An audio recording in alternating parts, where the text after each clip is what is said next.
อากาศคักแท้อยู่หน้าพี่น้องเอ้ย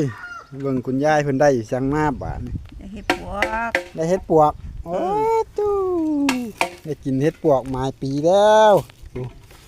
อ๋อเต้าบักหลายอันนี้ เบิ่งขี้เถาให้เบิ่งจะดอกงามๆพอดี นางเบิ่งแน่กอดเบิ่งแน่พอดีถ้วยแกงนึงโอ้ย